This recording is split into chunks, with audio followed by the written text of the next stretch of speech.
Alright mga kalala, first time kong sabi ko na nga ba, ayaw ko mag-aabono eh.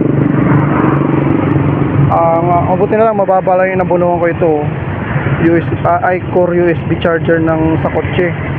Tapos ngayon may lalamove din dito na isa, yun makikita nyo sa dulo si Pops, na-scam pala siya, 1.5 sa kanya. Parehas yung pangalan ng drop off namin.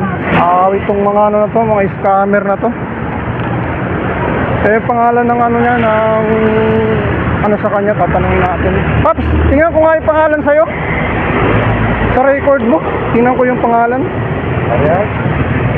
Nathan